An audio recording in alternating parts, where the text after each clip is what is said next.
Kami mengaminkan bahwa firman yang indah itu bukan hanya sekedar firman yang tertulis di dalam kitab suci, tapi firman yang indah itu juga adalah firman yang turun menjadi manusia, menjadi daging, dan kemudian tinggal di tengah-tengah kami, sehingga kami bisa mengenal siapa Allah yang sebenarnya.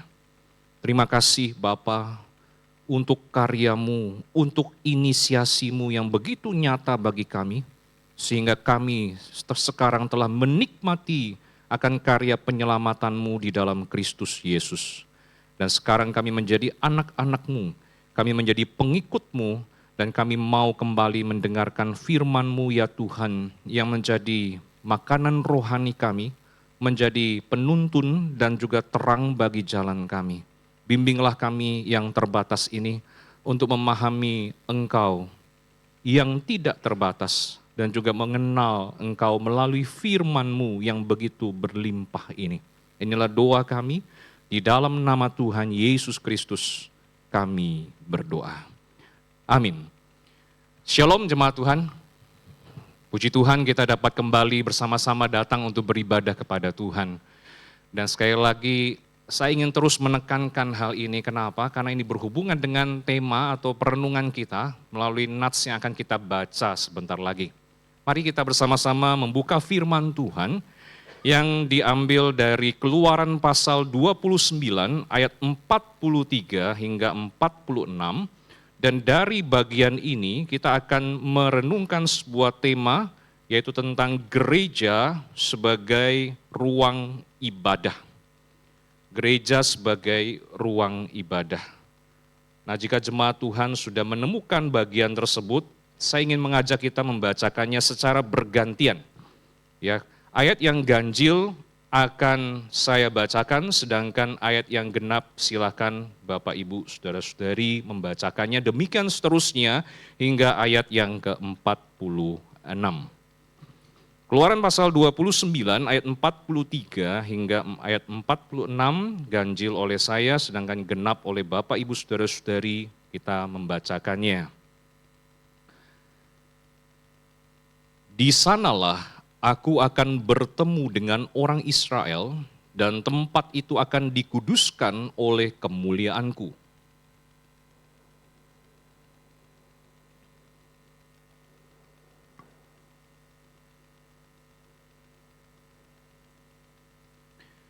Aku akan tinggal di antara orang Israel, dan aku akan menjadi Allah mereka.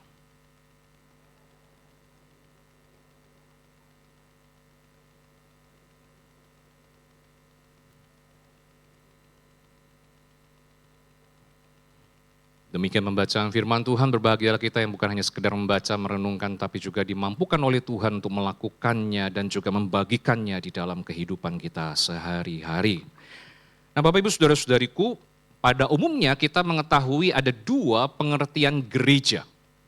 Yang pertama itu adalah orang-orang percaya yang dikumpulkan, yang dipanggil keluar oleh Allah dari kegelapan dunia menuju terangnya yang ajaib, dan itu kita kenal sebagai gereja. Dan pengertian ini didapatkan dari 1 Petrus pasal 2 ayat 9, di mana di situ dipakai kata dipanggil keluar yang berasal dari kata Yunani yaitu ekklesia. Itu keluar, klesia dari kata kaleo, artinya dipanggil, memanggil, sehingga digabungkan menjadi satu, dipanggil keluar dalam bentuk pasif. Nah, Bapak Ibu Saudara-saudariku, itu pengertian gereja. Pengertian gereja secara organisme. Artinya orang, makhluk hidup di situ. Tetapi ada pengertian yang kedua, yaitu namanya pengertian secara organisasi, di mana di dalam gereja ada struktur, ada bangunan, ada tempat. Nah, jadi pengertian yang kedua ini Bapak Ibu Saudara-saudariku biasanya kita pakai dalam kehidupan kita sehari-hari. Misalkan saya tanya kepada Bapak Ibu Saudara-saudari atau Bapak Ibu Saudara-saudari tanya kepada orang lain, dari mana gerejamu? Atau mungkin dari mana gereja asalmu, seperti itu. Atau misalkan bagi Bapak Ibu Saudara-saudari yang mau atestasi masuk ke dalam GKY, misalnya contoh GKY Alam Sutra, biasanya saya atau staf akan bertanya, Bapak Ibu Saudara-saudari, gereja asalnya di mana? Atau alamat gerejanya di mana yang sebelumnya.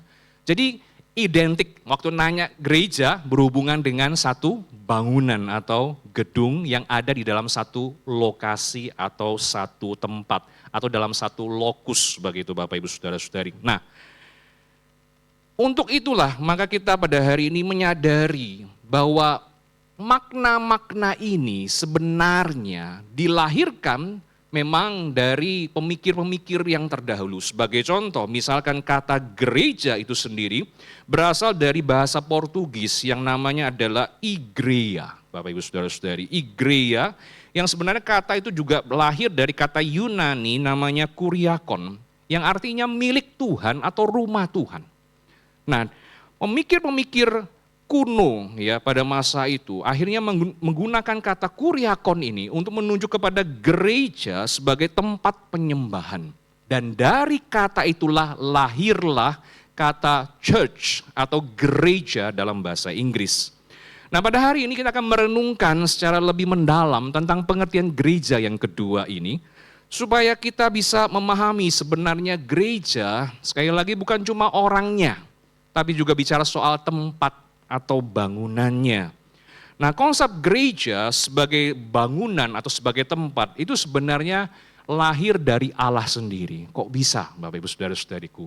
Begini, kalau kita lihat Bapak Ibu Saudara-saudari dalam kitab suci atau di dalam Alkitab, maka kita menyadari bahwa Allah itu adalah pribadi yang tidak dibatasi dengan ruang dan waktu. Sehingga dia ada di sana, di sini, dan di dalam waktu yang simultan atau bersama-sama itu tidak mengherankan. Itulah Allah kita, dia adalah roh. Tetapi kita sebagai manusia, tubuh jasmani kita ini sebagai ciptaan ini kita sadar benar kita dibatasi ruang dan waktu. Sehingga kalau kita ibadah di tempat ini, tidak mungkin kita bisa ketemu orang yang sama di tempat yang lain dalam waktu bersamaan. Itulah kita manusia.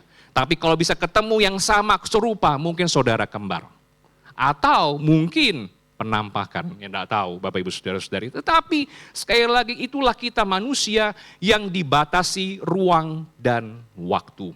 Tetapi ketika kita beribadah kepada Tuhan di dalam gedung gereja, disitulah ada satu encounter atau pertemuan, perjumpaan antara siapa? Antara Tuhan yang tidak dibatasi ruang dan waktu itu dengan kita yang kemudian dibatasi ruang dan waktu itu. Jadi kita melihat betapa luar biasanya perjumpaan ini yang Tuhan lakukan, bukan kita.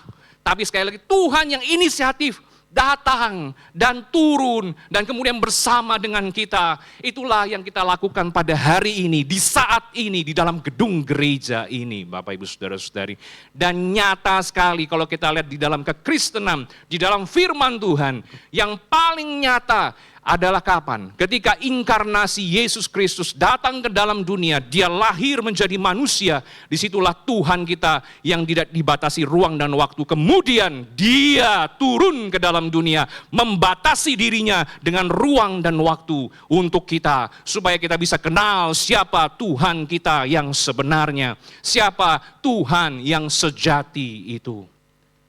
Nah, jemaat yang dikasihi oleh Tuhan, itu menunjukkan kepada kita bahwa Tuhan Yesus bukan hanya sekedar dia menjadi manusia sama dengan kita.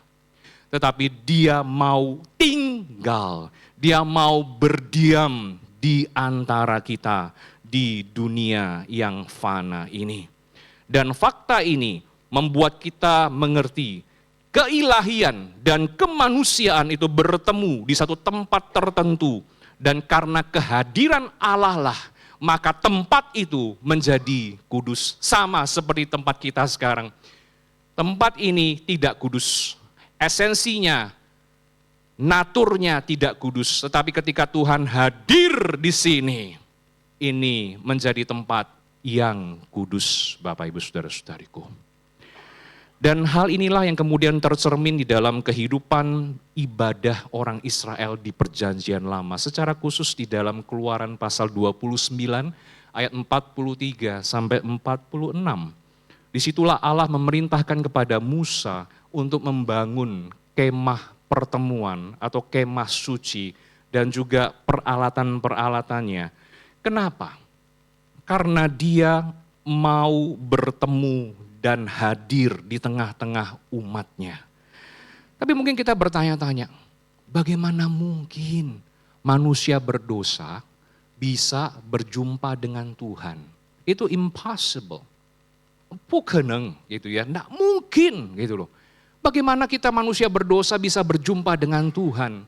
Bahkan di dalam perjanjian lama kita tahu bahwa ketika orang bertemu dengan Tuhan, muka dengan muka, apa akibatnya?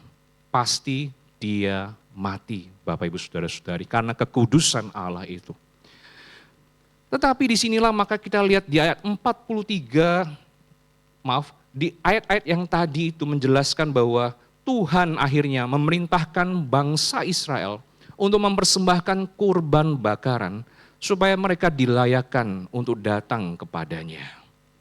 Dan kurban ini Bapak Ibu sekalian dipersembahkan pagi sore, ya seperti rumah makan pagi sore. Nah itu, seperti itu mungkin gambarannya ya. Pagi sore setiap hari Bapak Ibu Saudara-saudariku. Untuk apa? Untuk Tuhan. Dan ketika mereka melakukannya lah, itu disitulah akhirnya mereka layak untuk datang kepada Tuhan yang kudus. Nah ketika umat Allah datang kepada Allah, apa yang terjadi Bapak Ibu Saudara-saudariku? Ketika umat Allah datang di pintu kemah pertemuan, apa yang terjadi di sana? Ayat 42b berkata, Allah akan berfirman kepada mereka, atau letterleknya seperti ini. Di sanalah aku akan bertemu denganmu untuk berfirman kepadamu. Nah ketika Tuhan hadir di tengah-tengah umatnya, dia berbicara kepada umatnya. Dia mengajarkan kebenarannya kepada mereka melalui Musa. Dan bukan hanya itu saja, ketika umat Allah datang kepada Allah, yang terjadi adalah di ayat 43 sampai 44 kita menemukan kemah pertemuan, peralatan ibadah, Harun dan anak-anaknya dikuduskan oleh Allah. Artinya apa Bapak Ibu Saudara-saudariku? Artinya Tuhan mengkhususkan, menyendirikan semua ini untuk kepentingannya sendiri, khususnya di dalam ibadah. Dan bukan hanya itu saja, ketika umat Allah datang kepada Allah, apa yang terjadi? Tuhan itu Bapak Ibu Saudara-saudari, dia rindu tinggal di antara mereka dan menjadi Allah mereka. Nah, ini mengingatkan kita tentang konsep perjanjian atau covenant antara Allah dengan umat Israel. Bangsa Israel menjadi umatnya, sedangkan Tuhan menjadi Allah mereka. Dan hal ini Tuhan lakukan bukan karena Israel itu layak memang menjadi umat Tuhan. Sebaliknya Tuhan memilih mereka dari antara bangsa-bangsa yang ada di dunia ini untuk menjadi umatnya, menjadi kesayangannya karena anugerahnya bagi mereka.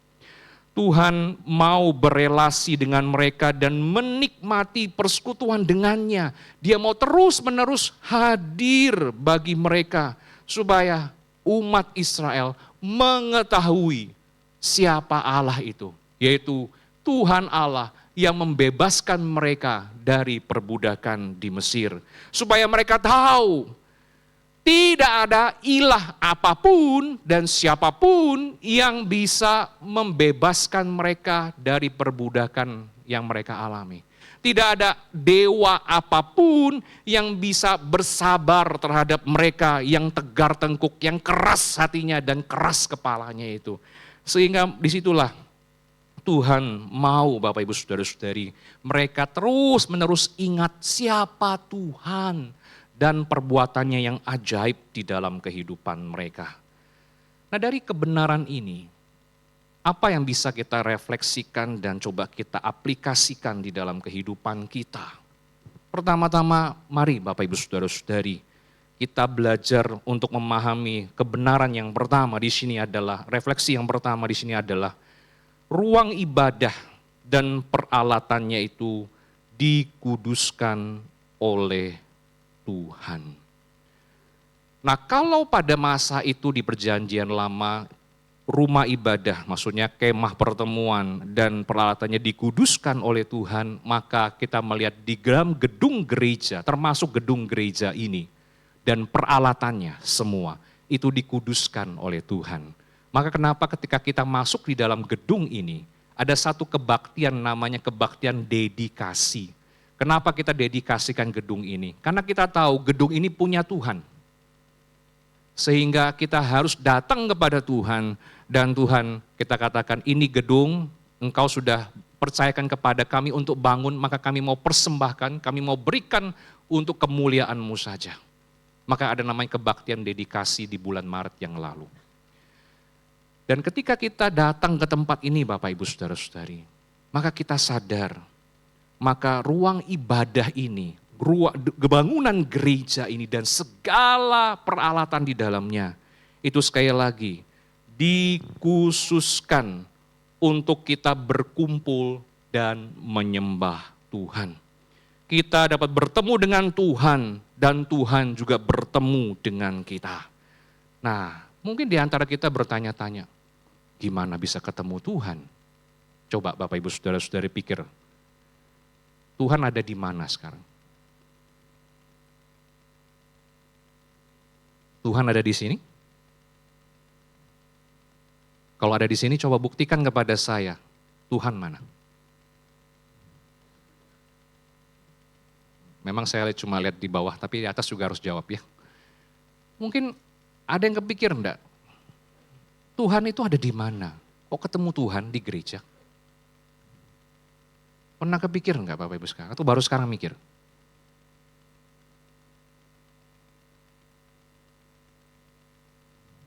Ya kita sudah tidak usah berlama-lama ya, nanti kita pikir terus nanti. Nah, jemaat yang dikasihi oleh Tuhan, Tuhan itu roh, kita tidak bisa lihat memang. Tetapi Tuhan itu seperti oksigen yang memang kita butuh, kita hirup, kita rasakan, tetapi tidak kelihatan. Artinya apa? Memang mata jasmani kita tidak bisa lihat Tuhan itu ada di mana, tapi Tuhan itu ada di mana-mana, termasuk di dalam diri kita. Amin. Dan itu yang membuat kita sadar bahwa kalau kita mau bertemu dengan Tuhan, jadi memangnya harus di gereja baru ketemu Tuhan. Kan Tuhan ada di mana-mana, bisa ketemu di mana-mana. Tapi Bapak Ibu Saudara-saudari jangan lupa, bangunan ini dibangun, dikhususkan untuk kita bertemu dengan Tuhan bersama-sama di hari yang telah Tuhan tentukan. Sehingga Bapak Ibu Saudara-saudariku, itulah yang membuat kita mengerti bahwa memang Tuhan tidak terlihat, tapi kita bisa menyembah Dia di dalam roh. Artinya kita menyembah Dia dengan segenap hati kita, dan kita bisa merasakan kehadiran Tuhan dengan damai sejahtera, sukacita, jamahan, dan juga sentuhan Dia yang tidak kelihatan dengan hati kita. Bapak Ibu Saudara-saudariku, itu yang pertama. Yang kedua, kita melihat bahwa kita menyembah Tuhan itu di dalam roh, tadi hati, dan juga kebenaran firman Tuhan. Jadi ketika kita bertemu Tuhan di gedung gereja, maka kita mendengarkan firman-Nya, seperti tadi ayat 42b. Kita mendengarkan firman-Nya, kita mendengarkan kebenarannya yang diajarkan oleh hamba Tuhan kepada umatnya supaya kita bisa mengerti dan melakukan kebenarannya. Karena itulah maka penyembahan kita kepada Tuhan di dalam gedung gereja bukan cuma sekedar di dalam hati kita, bukan dengan hati kita saja, tapi juga dengan pikiran yang diisi dengan kebenaran firman Tuhan. Nah, jemaat yang dikasihi oleh Tuhan, biarlah kita juga sungguh-sungguh diingatkan kembali melalui firman-Nya untuk mengenal Allah, untuk terus mengingat perbuatan-perbuatannya yang ajaib di dalam kehidupan kita, baik yang dahulu dituliskan di dalam Alkitab, maupun juga dalam kehidupan kita sekarang yang kita jalani pada zaman sekarang. Lalu yang ketiga, Bapak Ibu Saudara-saudariku, ketika kita bertemu dengan Tuhan di gedung gereja, kita dapat merasakan kehadiran Tuhan yang menyertai. dan memberkati kita. Kenapa demikian? Seperti kemah pertemuan dikhususkan untuk orang Israel menyembah, datang kepada Tuhan dan Tuhan bertemu dengan mereka. Maka gedung gereja, termasuk gedung gereja ini, dikhususkan untuk tempat di mana Tuhan hadir dan kita menikmati persekutuan dengan Dia. Ruang gereja yang kita pakai sekarang menandakan pemisahan sementara kita dengan dunia luar. Jadi waktu kita masuk dalam gedung gereja ini, kita memisahkan diri sejenak dengan dunia luar, bukan selama-lamanya. Untuk kita bisa fokus, untuk kita bisa benar-benar tahu, iya ini waktunya, ini tempatnya untuk kita bertemu dengan Tuhan dan Tuhan bertemu dengan kita. Dan Bapak Ibu Saudara-saudari, ketika kita datang untuk merasakan kehadiran Tuhan, arsitektur,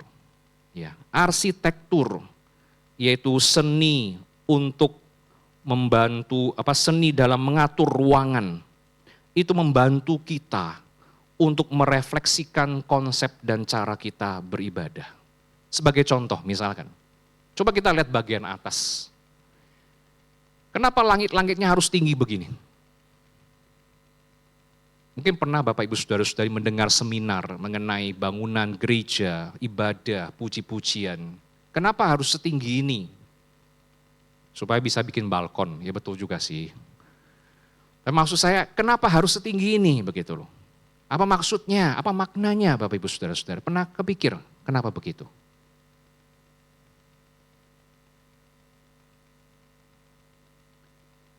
Kalau kita mencoba bercermin merenungkan kondisi arsitektur dalam gedung gereja kita ini, maka kita akan paham kenapa harus setinggi ini. Itu membuat kita belajar bahwa Allah itu tinggi, Allah itu mulia, Allah itu kudus, Allah itu besar. Sedangkan kita itu kecil, kita itu fana, nggak layak datang kepada Dia. Bahkan kalau kita belajar dari arsitektur gedung-gedung gereja kuno pada masa lalu, kita tahu tinggi sekali langit-langitnya. Orangnya kecil sekali, gedungnya seperti itu. Untuk apa? Untuk belajar bahwa iya kita ini kecil di hadapan Tuhan yang besar. Jadi sikap kita harus bagaimana? Kita hormat, tunduk kepada Dia yang berkuasa itu. Lalu coba Bapak Ibu Saudara-saudari perhatikan kenapa salibnya di tengah. Di atas, di tengah. Kira-kira kenapa Bapak Ibu sekalian?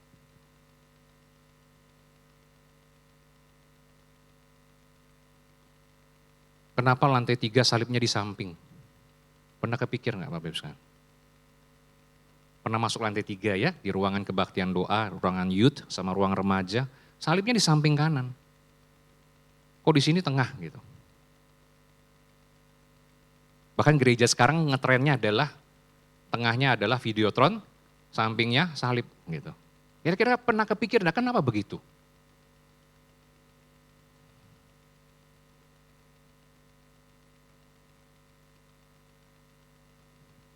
Ya sudah, nggak apa-apa. Tuhan tahu kok.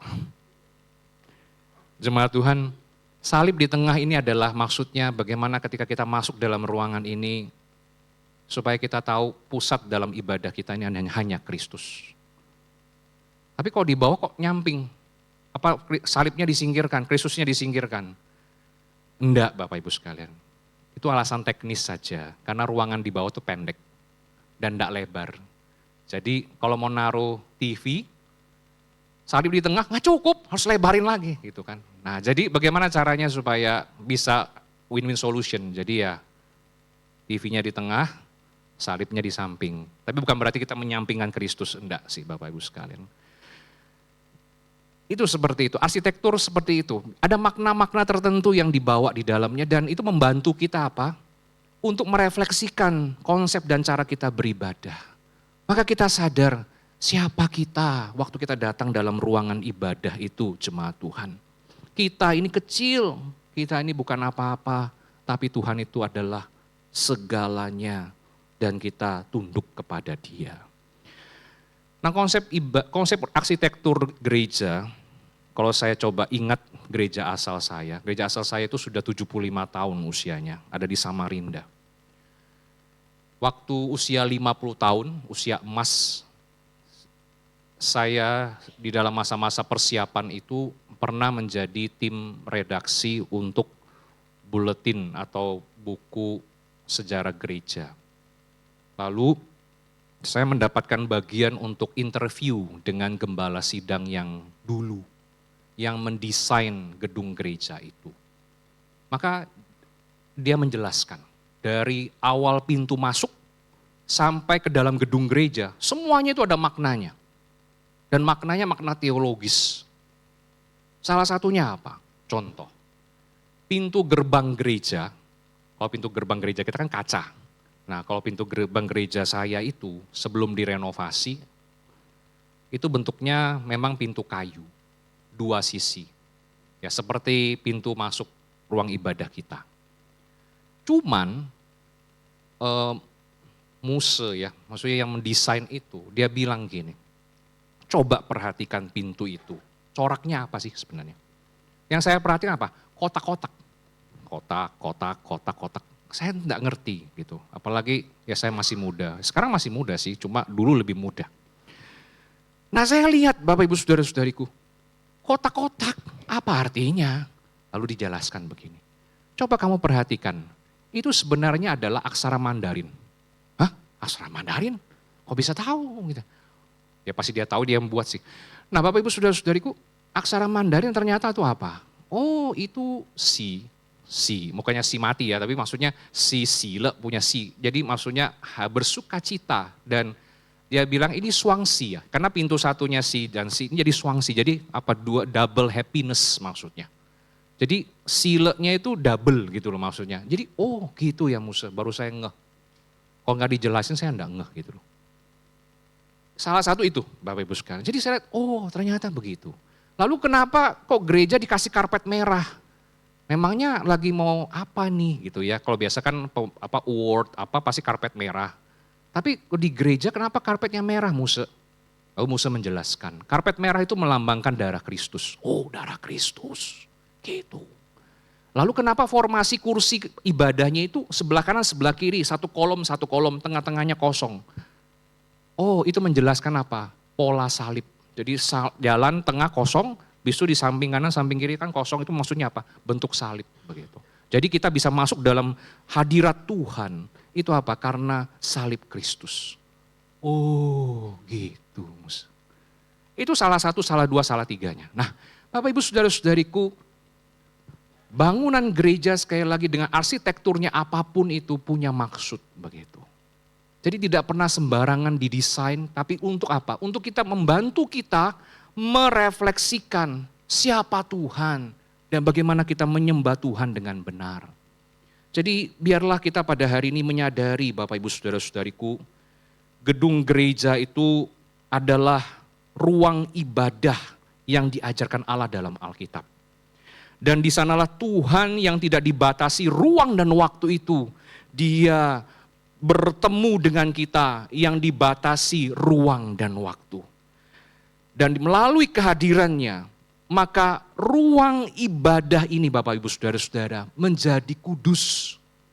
Sekali lagi saya ulangi, melalui kehadirannya yang mungkin kita tidak bisa lihat dengan mata kita. Tapi dia hadir bersama dengan kita dan menjadikan ruang ini kudus. Maksudnya selain dia kudus, tapi juga dikhususkan ruangan ibadah ini untuk kita datang beribadah kepadanya. Makanya saya rindu Bapak Ibu sekalian, kalau kita tahu ruangan ini dikhususkan, bukan karena ruangan ini kudus ya, sekali lagi saya ulangi. Bukan karena ruangan gereja ini kudus, maka kita menguduskannya, no. Tapi karena ruangan gereja ini ada hadirat Tuhan, ada kehadiran Tuhan, maka kita kuduskan. Karena Tuhan terlebih dahulu menguduskannya. Maka kita mengkhususkannya, tidak sembarangan pakai ruangan ini. Dan tidak ada orang bawa kopi, teh ke dalam ruangan itu. Kenapa? Karena kita khususkan, kita kuduskan. Tidak ada anak-anak main-main, lari-lari, puter-puter gitu ya. Kita belajar mengajar anak-anak kita dari kecil untuk menyadari memang esensinya enggak kudus. Ini ruangan enggak kudus, ini buatan manusia. Tetapi kita tahu, kita khususkan ruangan ini untuk apa? Menyembah Tuhan. Sehingga kita belajar menghormatinya, memeliharanya dengan baik. Nah Bapak Ibu Saudara-saudariku, Pada zaman sekarang ini kita bisa beribadah dan berjumpa dengan Tuhan yang kudus bukan karena hewan yang dikorbankan. Ya, kita tidak membawa hewan yang dipersembahkan jadi korban bakaran, tapi karena Kristus Yesus sudah berkorban bagi kita, sehingga itu membuka jalan untuk kita bisa datang kepada Tuhan dan berjumpa dan menikmati kehadirannya bersama-sama dengan kita. Kehadiran itulah yang kemudian memberkati kita dan menyertai kita, bukan cuma di dalam gedung gereja ini, tapi keluar dari gedung gereja, di dalam rumah atau dimanapun, kita tahu kehadirannya itu selalu ada buat kita. Dan arsitektur gedung Bapak Ibu sekalian, sekali lagi membantu kita untuk bisa menyembah Tuhan dengan benar. Dan biarlah kita lakukan penyembahan itu dengan sikap hati yang benar, bukan dengan sembarangan. Nah, jika memang gereja adalah ruang ibadah yang telah dikuduskan oleh Tuhan, mari kita siapkan hati dan pikiran kita untuk datang menyembahnya. Mari kita siapkan hati kita karena kita tahu kita akan berjumpa dengan Tuhan. Ya, mari sikap hati yang hormat gentar itu datang kepada Tuhan karena Dia sudah memanggil kita untuk beribadah bersama-sama kepadanya.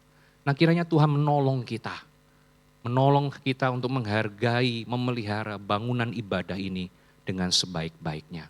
Karena apa? Karena bangunan ini sudah dikhususkan untuk beribadah kepada Tuhan. Kiranya Tuhan menolong kita. Amin, kita berdoa.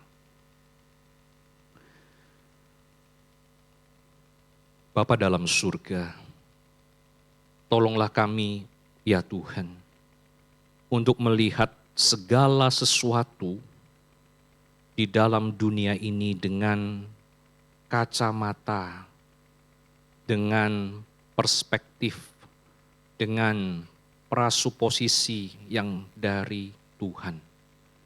Karena kami tahu Tuhan, Engkau sudah menyelamatkan dan menebus kami, sehingga pola pikir kami itu diubahkan untuk menjadi orang-orang yang berpikir seperti Kristus, yang merasa seperti Kristus, yang berbuat dan bertindak seperti Kristus. Oleh karena itu, tolong kami Tuhan untuk menyadari bahwa bangunan yang fana ini dibuat bukan untuk kepentingan kami, tapi untuk menggenapi apa yang Tuhan rancang dari masa perjanjian lama. Untuk kami datang beribadah bersama-sama di dalam rumah Tuhan. Bapa, ini kami datang kepadamu. Memohon biarlah Tuhan terus mengajar kami. Punya hati yang peka, bukan hati yang tumpul dengan kehadiran Tuhan di tengah-tengah kami pada hari ini. Karena kami tahu, terkadang kami Tuhan menganggap remeh ibadah-ibadah yang kami lakukan karena bersifat rutinitas, bersifat formalitas, bersifat seremonial di dalam kehidupan kami. Tapi kami mau belajar bagaimana kami menghormati kehadiran Tuhan dengan hati yang hormat kepadamu, dengan hati yang sungguh-sungguh menyembah Engkau, dengan pikiran yang takluk kepada kebenaran-Mu, sehingga hidup kami sungguh dapat menjadi saksi-Mu di tengah-tengah masyarakat yang belum mengenal Engkau. Tuhan, tolonglah kami, supaya kami bisa terus dengan hati yang peka itu, memaknai kehadiran-Mu, dan yang mengubah hidup kami.